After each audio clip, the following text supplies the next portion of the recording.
आज का जो टॉपिक है वो है आज का जो टॉपिक है वो है physico chemical properties of drug. आज का ये टॉपिक है। अब देखिए, physico chemical properties of drug के अंदर 8 प्रॉपर्टीज आती हैं। ये होती हैं 8 प्रॉपर्टीज। एक एक को हम डिस्कस करेंगे। जो सबसे पहली प्रॉपर्टीज है वो आती है आयनाइजेशन, दूसरी partition coefficient, solubility, protein binding, chelation, bio isosterism, H bonding, optical and geometrical isomerism. जो ये लास्ट की प्रॉपर्टी है ऑप्टिकल और ज्योमेट्रिकल आइसोमेरिज्म, ये आपको कहाँ से पढ़नी है? ये आपको ऑर्गेनिक केमिस्ट्री से पढ़नी है। इसमें सिर्फ डेफिनेशन लिखनी है आपको। जो ऑर्गेनिक केमिस्ट्री में डेफिनेशन है वही होती है, वहाँ पे आपको पढ़ा होगा, तो इसलिए ये हम नहीं करेंगे। ऑप्टिकल एंड ज्योमेट्रिकल आइसोमेरिज्म, ठीक है। अब देखिए, सबसे पहले स्टार्ट करते हैं आयनाइजेशन। आयनाइजेशन होता क्या है? आयनाइजेशन का मतलब होता है आयंस का बनना, फॉर्मेशन ऑफ आयन। आयन कब बनेगा? जब कोई भी ड्रग मॉलिक्यूल अपनी जो आउटर मोस्ट सेल होती है उसमें से या तो इलेक्ट्रॉन को क्या कर दे, रिलीज कर दे, या फिर इलेक्ट्रॉन को क्या कर दे, एक्सेप्ट करे। जब कोई भी ड्रग मॉलिक्यूल अपनी आउटर मोस्ट सेल में से या तो इलेक्ट्रॉन एक्सेप्ट करता है या फिर रिलीज करता है, तो वहाँ पे आयंस बनते हैं, ठीक है। तो उसी प्रोसेस को हम आयनाइजेशन बोलते हैं। तो ये होता है आयनाइजेशन, ठीक है। अगर कोई भी मॉलिक्यूल एक्सेप्ट करता है इलेक्ट्रॉन को, कोई भी मॉलिक्यूल अगर एक्सेप्ट करेगा, किसी भी मॉलिक्यूल ने अगर इलेक्ट्रॉन को क्या किया, एक्सेप्ट किया, तो उसको हम बोल देंगे वो एनायन है। अगर कोई भी मॉलिक्यूल जो रिलीज करता है उसको बोल देंगे कैटायन, ठीक है।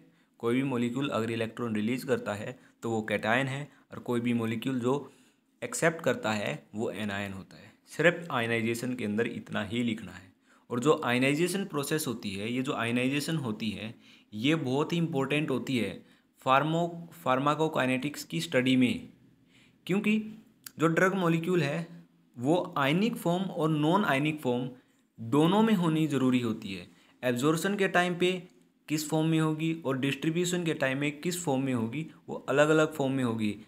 एब्जॉर्प्शन में अलग आयनिक फॉर्म होगी और डिस्ट्रीब्यूशन में अलग होगी, ठीक है। एक में आयनिक होती है और एक में नॉन आयनिक होती है। तो इसलिए वहाँ पे बहुत इंपॉर्टेंट होता है इस चीज़ की स्टडी, किसकी? आयनाइजेशन की स्टडी, ठीक है।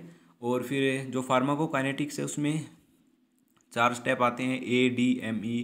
एब्जॉर्प्शन होता है, मेटाबॉलिज्म होता है, डिस्ट्रीब्यूशन होता है, ये सब होता है, ठीक है। एलिमिनेशन भी होता है। तो फार्माकोकाइनेटिक्स की स्टडी में कैसे इंपॉर्टेंट है कि जो लिबरेशन है, लिबरेशन का मतलब होता है टूटना।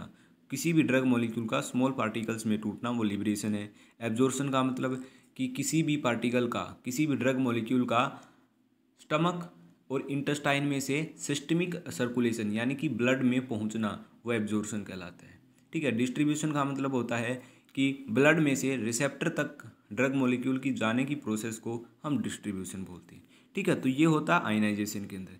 देखिए, हम आयनाइजेशन को हम पॉइंट टू पॉइंट देख लेते हैं, लिखना कैसे हमें एग्जाम में।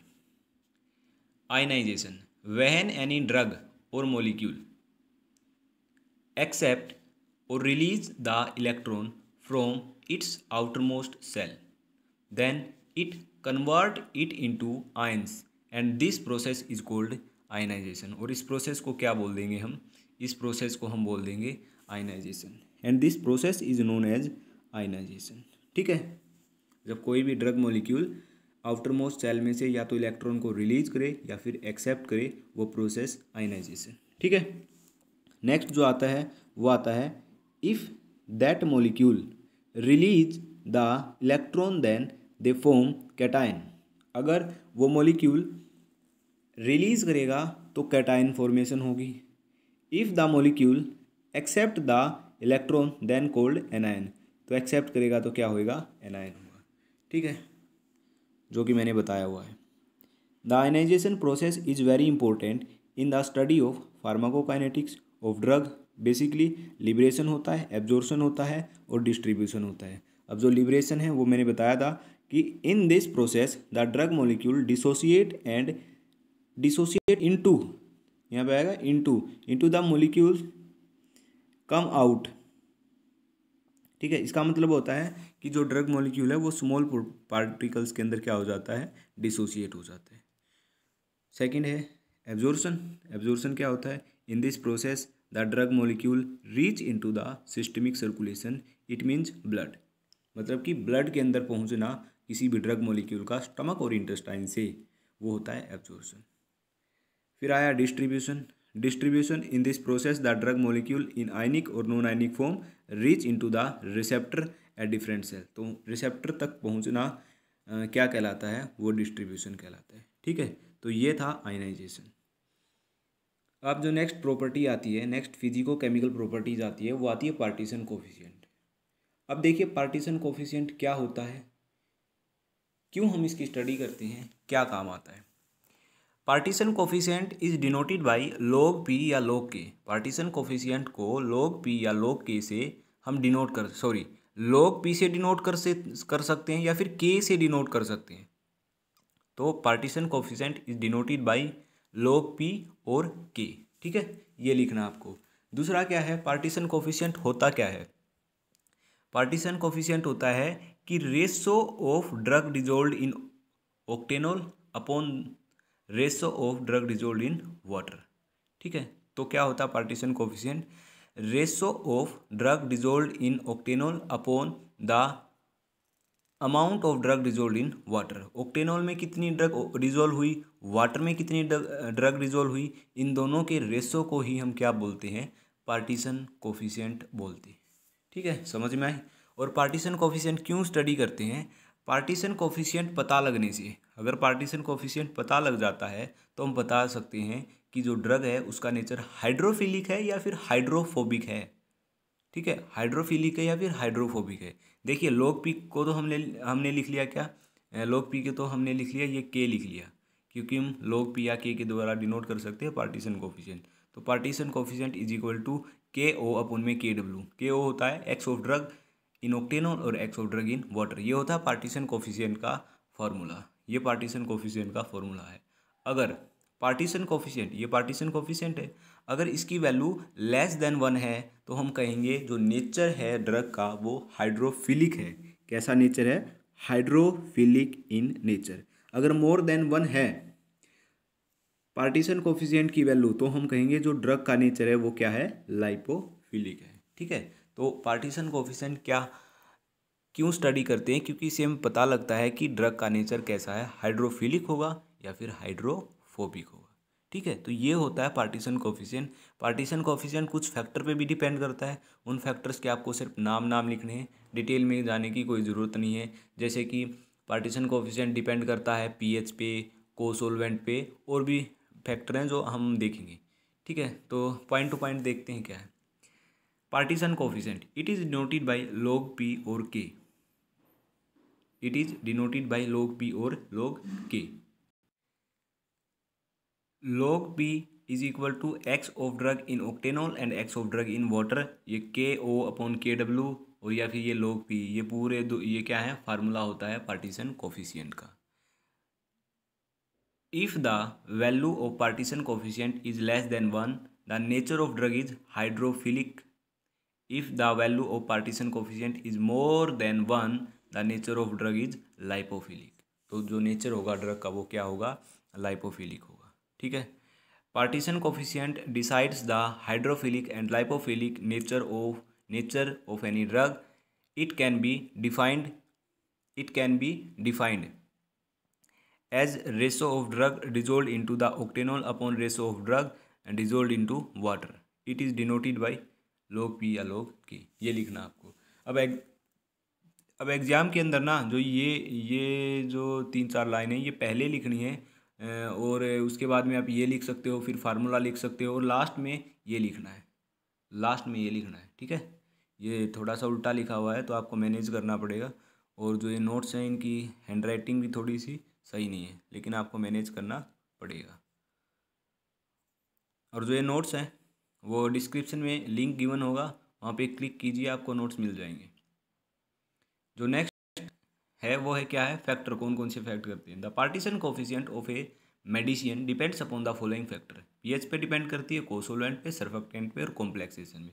सिर्फ आपको ये याद करना है, इसकी डिटेल में जाने की ज़रूरत नहीं है। कैसे पीएच कैसे अफेक्ट करेगी, को सॉल्वेंट कैसे करेगा, सरफेक्टेंट कैसे, कॉम्प्लेक्सेशन कर कैसे, ये पढ़ने की कोई ज़रूरत नहीं है। सिर्फ आपको याद करना है कि किन किन फैक्टर पे डिपेंड करता है। ठीक है, जो नेक्स्ट जो टॉपिक है वो आती है सोलिबिलिटी।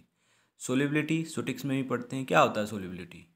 सोलिबिलिटी क्या होता है? Dissolution of solid particle inside the solvent. कोई भी सॉल्वेंट है, ठीक है, ये वाटर है, इसमें कोई भी सॉलिड पार्टिकल डिजोल्व हो जाए, लाइक शुगर डिजोल्व करते हैं, तो वो क्या है? सोलिबिलिटी। और इस प्रोसेस को क्या बोलेंगे? सोलिबिलिटी बोलेंगे। ठीक है, तो ये होती है solubility. Solubility is the dissolution of solid particle inside the solvent and form A saturated solution. Saturated solution बनता है और उसी प्रोसेस को क्या बोलते हैं? सोलिबिलिटी बोलते हैं। अब कितने टाइप की सोलिबिलिटी होती है?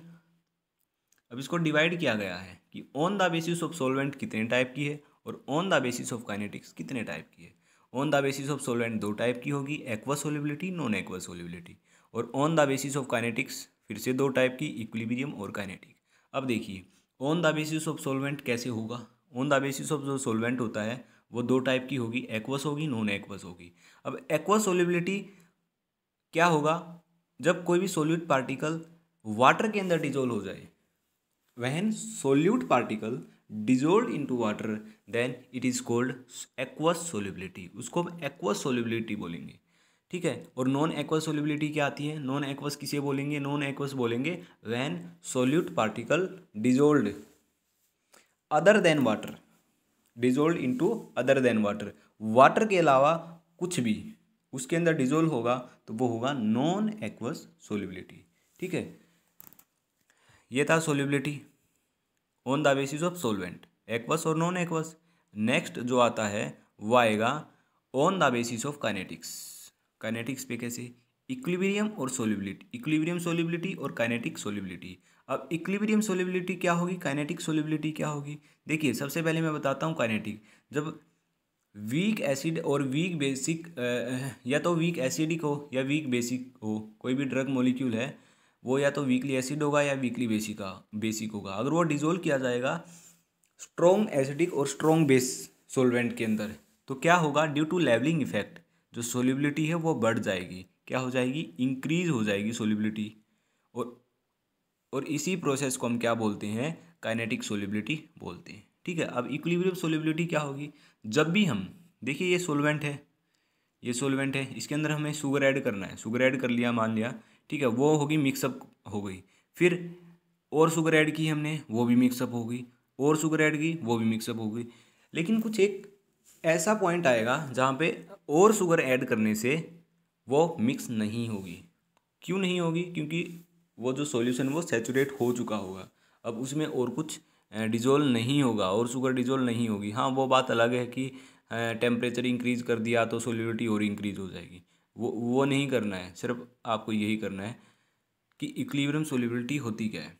Equilibrium solubility when excess amount of solute is dissolved into the particular solvent then after dissolution there is equilibrium condition between the undissolved solute to its saturated solution, then this type of solubility is called equilibrium solubility।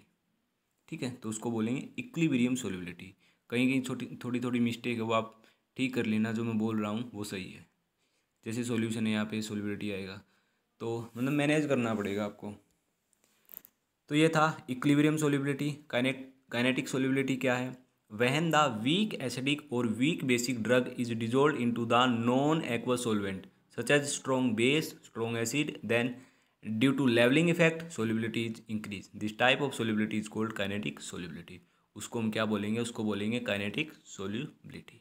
ठीक है, अब देखिए अब आगे आता है expression of solubility. ये आपको याद करना पड़ेगा। अगर पार्टिकल लेस देन 1 है तो उसको हम वेरी सोल्यूबल बोलेंगे। उस सॉल्यूशन को क्या बोलेंगे? वेरी सोल्यूबल है भाई। 1 से 10 है तो फ्रीली सोल्यूबल, 10 से 30 है तो सोल्यूबल, 30 से 100 है तो स्प्रिंगली सोल्यूबल, 100 से 1000 है तो स्लाइटली, 1000 से 10,000 है वेरी स्लाइटली, और 1000 से फिर ज़्यादा ही है तो क्या बोलेंगे? इनसोल्यूबल बोलेंगे। तो ये होते हैं एक्सप्रेशन ऑफ सोल्यूबिलिटी। ये आपको याद करने पड़ेंगे, एग्जाम में आपको लिखने पड़ेंगे, तो आपको अच्छे नंबर आएंगे। जाहिर सी बात अच्छे ही नंबर आएंगे अगर लिखोगे तो सब कुछ बिल्कुल ढंग से। फैक्टर अफेक्टिंग सोल्यूशन जो सोल्यूबिलिटी को अफेक्ट करते हैं, सबसे जो फेमस फैक्टर है वो है टेम्परेचर। टेम्परेचर इंक्रीज करोगे तो सोल्यूबिलिटी बढ़ जाएगी, ठीक है। टेम्परेचर इंक्रीज करने से क्या हो जाएगी, सोल्यूबिलिटी बढ़ जाएगी। तो temperature is directly proportional to solubility. Pressure increase करोगे तो भी सोल्यूबिलिटी बढ़ जाएगी, तो pressure is directly proportional to solubility, ठीक है। पॉलीमॉर्फिज्म क्या होता है कि दो टाइप के सोल्यूट होंगे, या तो अमोर्फस होगा या क्रिस्टलाइन होगा। अगर अमोर्फस होगा तो सोल्यूबिलिटी बढ़ जाएगी, अगर क्रिस्टलाइन होगा तो सोल्यूबिलिटी घट जाएगी, ठीक है। तो अमोर्फस के तो डायरेक्टली प्रोपोर्शनल होती है और क्रिस्टलाइन के इन्वर्सली प्रोपोर्शनल होती है सोल्यूबिलिटी। नेक्स्ट है पोलरिटी मतलब जो पोलर सोल्यूट है वो पोलर सोलवेंट के अंदर डिजोल्व होंगे, जो नॉन पोलर है वो नॉन पोलर के अंदर डिजोल्व होंगे। तो वही रूल है जो हमें 12th या 11th क्लास में पढ़ाया जाता है, लाइक डिजोल्व लाइक, ये होती है पोलरिटी, ठीक है। नेक्स्ट जो आता है वो आता है protein binding, very important protein binding, और बहुत आसान है। क्या होता है प्रोटीन बाइंडिंग, इसके लिए ना हमको ये चीज़ समझनी पड़ेगी कि प्रोटीन बाइंडिंग होता क्या है। बस इतना समझ लो, प्रोटीन बाइंडिंग आ जाएगा। कैसे आएगा अभी बताता हूँ। ये है ड्रग के मॉलिक्यूल, ये है प्रोटीन। अब देखिए, हमने कोई भी टैबलेट खाई, वो गई स्टमक के अंदर, स्टमक से वो एब्जॉर्ब होगी कहाँ पे, ब्लड के अंदर। जैसे ही ब्लड के अंदर ड्रग डिजोल्व हुई तो ब्लड के अंदर होते हैं प्रोटीन्स, जिनको हम प्लाज्मा प्रोटीन्स बोलते हैं। और जो प्लाज्मा प्रोटीन हैं उनमें वो बहुत सारे होते हैं, उनमें से ना एल्ब्यूमिन जो प्रोटीन होता है ना वो हाईएस्ट अमाउंट में पाया जाता है, बिल्कुल हाईएस्ट अमाउंट में पाया जाता है। और उसी के साथ जो ड्रग है वो हाईएस्ट अमाउंट में बाइंड करते हैं। क्यों करते हैं, जो एल्ब्यूमिन प्रोटीन होता है वो जो एल्ब्यूमिन प्रोटीन होता है वो एसिडिक और बेसिक दोनों टाइप की ड्रग के साथ बाइंड कर सकता है, इसलिए वो हाईएस्ट अमाउंट में बाइंड करता है। किसके साथ, ड्रग के साथ। देखिए ब्लड के अंदर क्या होगा, ये ड्रग है, ये प्रोटीन्स है, प्लाज्मा प्रोटीन्स। अब ड्रग है, प्रोटीन के साथ बाइंड हो गई, ये हो गई बाइंड।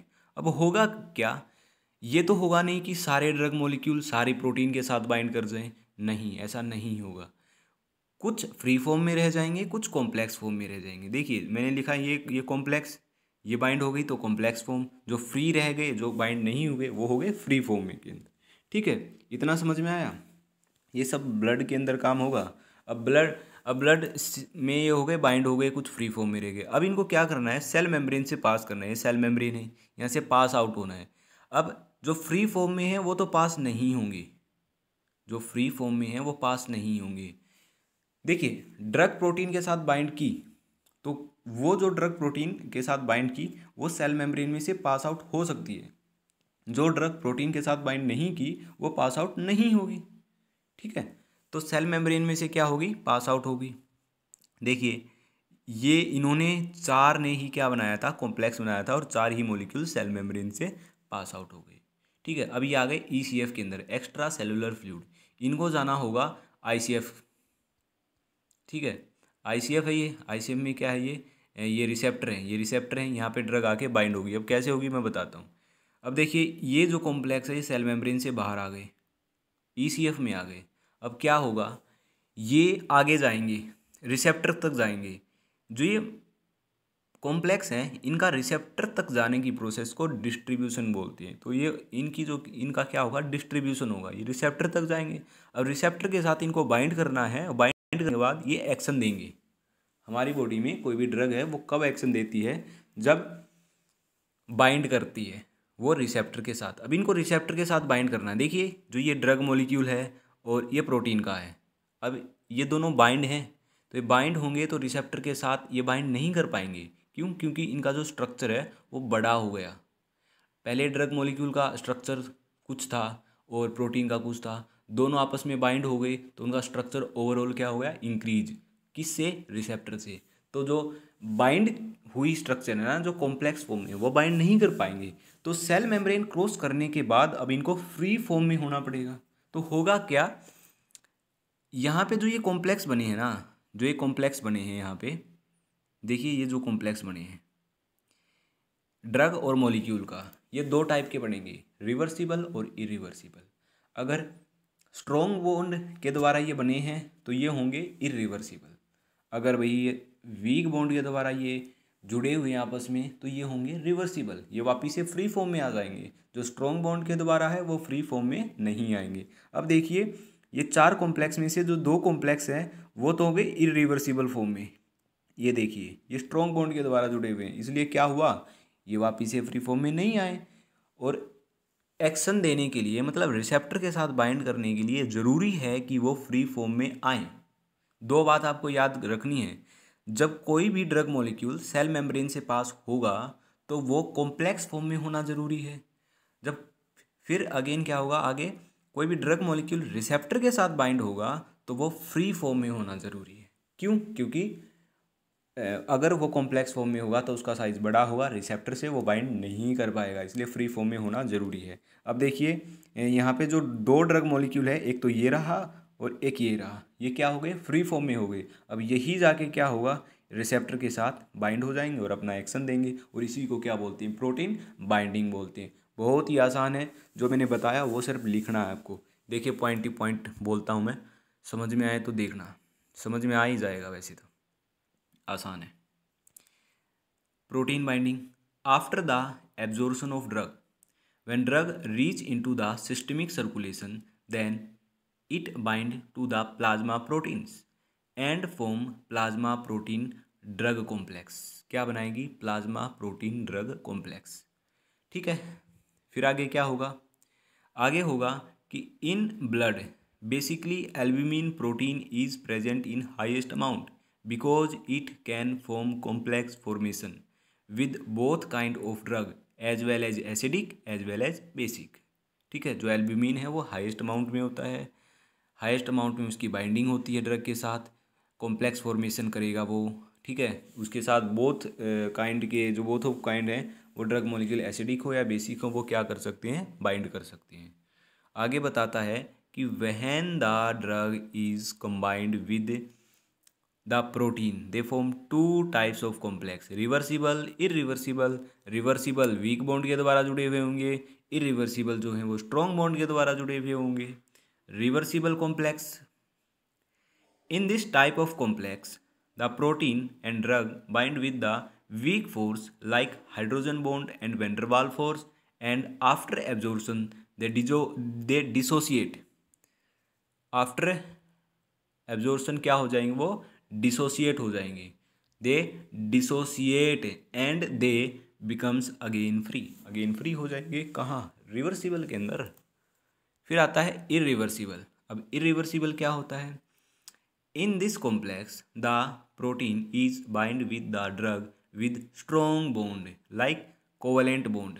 ठीक है, they do not dissociate, dissociate नहीं होंगे after absorption, and so this kind of complex formation of drug can not so distribution. तो वो क्या नहीं दिखा सकता, वो डिस्ट्रीब्यूशन नहीं दिखाएगा। ठीक है, वो कहाँ तक नहीं जाएगा, वो रिसेप्टर तक नहीं जाएगा, क्योंकि उसको बाइंड तो होना नहीं है, तो वो नहीं जाएगा वहाँ तक, जाएगा भी तो बाइंड नहीं होगा, तो डिस्ट्रीब्यूशन शो नहीं होगा। डिस्ट्रीब्यूशन प्रोसेस में रिसेप्टर तक बाइंड होने की प्रोसेस होती है, ना कि वहाँ तक जाने की प्रोसेस। ठीक है, तो वहाँ पे क्या होगा, बाइंड होगा। For the absorption process it is very important that drug should be in the combination of protein. जब सेल मेम्ब्रेन में से एब्जॉर्ब होगी वो ECF के अंदर, तो वो ज़रूरी है कि कॉम्बिनेशन फॉर्म में हो। किसके साथ, ड्रग के साथ। प्रोटीन ड्रग के साथ होनी जरूरी है, ड्रग प्रोटीन के साथ होनी जरूरी है, should be in the form of drug protein complex. But after the absorption in distribution it is very necessary, it is very necessary that the protein is removed and drug bind with the receptor। तो ये ज़रूरी है भैया, ये होना ज़रूरी है, मैंने बताया था। If drug is in the form of complex then their particle size will be change. अगर ड्रग कॉम्प्लेक्स की फॉर्म में है तो पार्टिकल साइज क्या हो जाएगा, चेंज हो जाएगा। So it can not bind with the receptor, receptor के साथ बाइंड नहीं हो पाएगा, and they do not give any kind of distribution, distribution नहीं होगा, मतलब कि ड्रग रिसेप्टर के साथ बाइंड नहीं करेगी तो कोई एक्शन नहीं आएगा। अगर हमको सिर दर्द है तो क्या होगा, वो सिर दर्द ठीक नहीं होगा, क्योंकि रिसेप्टर के साथ ड्रग बाइंड नहीं की, एक्शन नहीं हुआ, इसलिए जो हेडेक है वो ठीक नहीं होगा। अगर ड्रग बाइंड करेगी तो हेडेक ठीक होगा, नहीं तो नहीं होगा। ठीक है, ये था protein binding. Very very easy, very very आसान। आगे आता है बायो आइसोटेरिज्म। बायो आइसोटेरिज्म का मतलब क्या होता है? Formation of bio isosteres. Bio isosteres का बनना ही बायो आइसोटेरिज्म होता है। अब बायो आइसोटर्स क्या होते हैं? बायो आइसोटर्स जो होते हैं वो होते हैं जिनकी फिजिकल और केमिकल प्रॉपर्टीज डिफरेंट होती हैं और इलेक्ट्रॉनिक कॉन्फ़िगरेशन सेम होती हैं, उनको हम बायो आइसोटर्स बोलते हैं। ठीक है, मतलब कि उनके अंदर जो इलेक्ट्रॉनिक कॉन्फ़िगरेशन है वो सेम भी हो सकती है, डिफरेंट भी हो सकती हैं, और फिजिकल प्रॉपर्टी सेम भी हो सकती है, डिफरेंट भी हो सकती हैं। क्योंकि बायो आइसोटर्स को आगे दो तरह से डिवाइड किया गया, कुछ क्लासिकल होते हैं, कुछ नॉन क्लासिकल होते हैं। क्लासिकल के अंदर क्या होता है, क्लासिकल का उल्टा नॉन क्लासिकल होता है, या फिर कह सकते हो कि नॉन क्लासिकल का उल्टा क्लासिकल होता है। क्लासिकल के अंदर होता है कि वो बायो आइसोटर्स जिनकी इलेक्ट्रॉनिक कॉन्फ़िगरेशन सेम होती है, इलेक्ट्रॉनिक कॉन्फ़िगरेशन सेम होती है, और फिजिकल और केमिकल प्रॉपर्टीज है वो डिफरेंट होती है, वो हो गया क्लासिकल, वो आएगा क्लासिकल के अंदर। नॉन क्लासिकल अंदर कौन आएगा? इसका उल्टा। क्या उल्टा? जिनकी इलेक्ट्रॉनिक कॉन्फ़िगरेशन डिफरेंट होगी और फिजिकल और केमिकल प्रॉपर्टीज सेम होगी, वो होगा नॉन क्लासिकल। ठीक है, सिर्फ आपको इतना ही पढ़ना है। देखिए अब point to point. Those chemical molecule which have same electronic configuration, they have different physical and chemical properties, they are called bioisotopes of each, and the process of study of bioisoter is called bioisoterism. Bioisosteres की study को bioisosterism बोला जाता है। The term bioisosterism is derived from the two word bio and isoterism. Bio means drug in biological system and isoterism means they have similar structure and properties. जो properties और structure वो similar होगी, कुछ इसका मतलब ये होता है। अब टाइप्स कौन कौन सी होती हैं? दो टाइप होती हैं। एक जो टाइप होती है वो क्लासिकल होती है, दूसरी होती है वो नॉन क्लासिकल होती है। Classical bio isosteres, those bio isosteres molecule which have same electronic configuration but they have different physical and chemical properties. ठीक है, non classical bioisosteres, those bioisosteres molecules which have different electronic configuration. अब यहाँ पे ये मैंने कॉन्फ़िगरेट लिखा है तो ये गलत है, ये जल्दबाजी के अंदर लिखा गया है, तो इसलिए आपको सही करना है, सही लिखना है, गलती नहीं ढूंढनी है। सिर्फ आपको जो बताया वो याद करना है, समझ में नहीं आता तो रटना है, कुछ भी करना है, एग्जाम्स के अंदर लिखना है। ठीक है, but they have same physical and chemical properties. Types of classical bioisosteres, monovalent है, डाईवेलेंट है, ट्राईवेलेंट है। अभी आपको सिर्फ याद करना है, डिटेल में जाने की कोई ज़रूरत नहीं है, क्योंकि आपको वहाँ पे एग्ज़ाम में लिखना है। एग्ज़ाम में ज़्यादा लिखोगे, सही लिखोगे तो अच्छे नंबर पाओगे। मेरा जो मकसद है वो सिर्फ ये है कि आप एग्ज़ाम में पास हो जाओ। नॉलेज, बहुत सारी नॉलेज देना नहीं है, बहुत कुछ पढ़ाना नहीं है, सब कुछ पढ़ाना नहीं है, केवल वो इम्पोर्टेंट टॉपिक्स पढ़ाने जो एग्ज़ाम्स के अंदर आएंगे बस, और वही आपको करने हैं और उसी में आपका बेड़ा पार हो जाएगा। That's it. H bonding, when any highly electronegative FON is attach to, देखिए हाइड्रोजन बॉन्डिंग होता क्या है, फ़ोन याद करना आपको, फ़ोन। अब PHONE वो फ़ोन नहीं, FON ये वाला फ़ोन याद करना है, और यहाँ पे लिखनी है हाइड्रोजन। ये देखिए, ये dash dash dash dash dash dash dash dash dash, ये अलग अलग बनानी है स्ट्रक्चर, ये मैंने साथ बना दी समझाने के लिए। फ्लोरीन हाइड्रोजन के साथ बॉन्ड होगा, बॉन्ड बनाएगा। ऑक्सीजन हाइड्रोजन के साथ बनाएगा, नाइट्रोजन हाइड्रोजन के साथ बनाएगा। ये होते तीनों हाईली इलेक्ट्रोनेगेटिव एटम। जब भी FON H के साथ हाइड्रोजन के साथ बॉन्ड बनाते हैं, उसी बॉन्ड को हम क्या बोलते हैं? हाइड्रोजन बॉन्ड बोलते हैं। और इसी को हाइड्रोजन बॉन्डिंग बोलते हैं। तो ये होता है हाइड्रोजन बॉन्डिंग। जब भी फ्लोरीन, ऑक्सीजन और नाइट्रोजन हाइड्रोजन के साथ बॉन्ड बनाता है उसी को हाइड्रोजन बॉन्डिंग बोलते हैं। और जो ये बॉन्ड होगा ना, ये हम कैसे डिनोट करेंगे, ये डॉटेड लाइन में डिनोट करेंगे। जैसे ये एफ है, ये एच है, इसमें बॉन्ड बना तो ये डॉटेड लाइन में डिनोट करना है। कहीं आप ऐसे डिनोट कर दो बिल्कुल डार्क में नहीं करना है, डॉटेड लाइन में, ठीक है, डॉटेड लाइन में डिनोट करना है, तभी सही माना जाता है। इसी को, यही होता है हाइड्रोजन बॉन्डिंग। ये होता है हाइड्रोजन बॉन्डिंग, ये आपको याद रखना है, ये एमसीक्यू में पूछा जा सकता है। बताओ भाई डॉटेड लाइन होगी या नहीं होगी, तो आपको टिक करना है डॉटेड लाइन ही होगी, तो आपका 1 नंबर पक्का हो जाएगा। नेक्स्ट जो आप पॉइंट टू पॉइंट है, hydrogen bonding. When any highly electronegative atom, किसको कह रहा है यह हाईली इलेक्ट्रोनेगेटिव एटम, FON को, fluorine, oxygen, nitrogen, is attached with hydrogen atom, then hydrogen atom becomes electron deficient and they makes a weak attraction force with the another electron rich molecule and this is called hydrogen bonding. ठीक है, ये देखिए मैंने यहाँ पे लिखा हुआ है FON, ये हाईली इलेक्ट्रोनेगेटिव है, ये H के साथ बॉन्ड बना रहा है। ठीक है, तो ये होता है, this is denoted by the dotted line. क्या एप्लीकेशन है इसकी, क्यों स्टडी करते हैं इसकी, कि हाइड्रोजन बॉन्डिंग ज़्यादा होगी तो जो मॉलिक्यूलर स्ट्रेंथ है वो ज़्यादा हो जाएगी। जिस भी मॉलिक्यूल के अंदर हाइड्रोजन बॉन्डिंग होगी तो कह सकते हैं कि इसकी जो स्ट्रेंथ है वो इंक्रीज होगी H बॉन्डिंग होने से। वाटर सोल्युबिलिटी बढ़ जाएगी H बॉन्डिंग होने से, मेल्टिंग पॉइंट बढ़ जाएगा H बॉन्डिंग के होने से। ठीक है, तो जो ये टॉपिक है ख़त्म हो गया अपना। क्या टॉपिक है, physico chemical properties of drug. देखिए अब डिस्क्रिप्शन में आपको लिंक दिया हुआ है, वहाँ से आपको ये नोट्स मिल जाएंगे। जैसे ही आप क्लिक करोगे तो इस साइट पे आप पहुँच जाओगे। ये site, this is the official website, और इस साइट का जो नाम है वो है pharmadiceblogspot.com। ये आपको गूगल में टाइप करने से भी मिल जाएगा। तो ये ऑफिशियल साइट है, यहाँ से आपको नोट्स मिल जाएंगे। अगर आपको और किसी के नोट्स चाहिए हैं जैसे कि ऑर्गेनिक केमिस्ट्री के, तो आपको क्या करना है, ये जो एरो है यहाँ पे क्लिक करो। देखिए मैंने क्लिक किया, ये क्लिक किया एरो पे, तो आपको बैक ले जाएगा, होम पेज पे लेके जाएगा।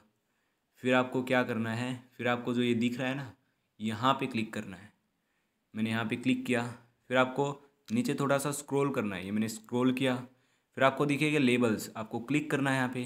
देखिए यहाँ पे आपको बताया है कि भैया अभी फार्मेसी फर्स्ट सेम सिलेबस दिया मिलेगा।